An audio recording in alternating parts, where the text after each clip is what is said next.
കെയർമിലയുടെ ആ മരത്തെയും മറന്നു ഞാനെന്നൊരു പുസ്തകം വായിച്ചു തീർത്തു. വളരെ ചെറിയ നോവലാണ്, ഏകദേശം 88 പേജുള്ള നോവലാണ്. ഈ നോവൽ വായിച്ചു തീർന്നപ്പോൾ ഇതിൽ കുറച്ച് വരികൾ ഞാൻ നോട്ട് ചെയ്ത് വെച്ചിട്ടുണ്ട്. അത് നിങ്ങൾക്ക് വേണ്ടി ഞാൻ വായിച്ച് കേൾപ്പിക്കാം.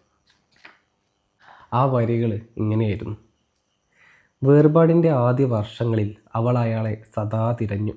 കാണാതിരുന്നപ്പോൾ സമാധാനിച്ചു. മിന്നലേറ്റ മരം പോലെയായിരുന്നു അത്, ആ ബന്ധം.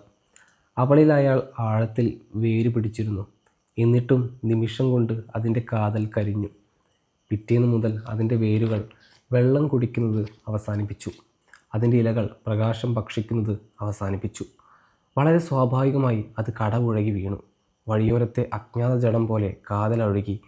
വേരുകളുടെ നഗ്നത ലജ്ജയില്ലാതെ പ്രദർശിപ്പിച്ച് അത് കുറേ കാലം ജീവിതത്തിൻ്റെ വഴിയോരത്ത് മരവിച്ച് മലർന്നു കിടന്നു. കുറേ കാലം. നല്ല പുസ്തകമാണ്. 120 രൂപ മാത്രം വില വരുന്ന ഒരു നോവലാണ്. വായിച്ചു നോക്കൂ.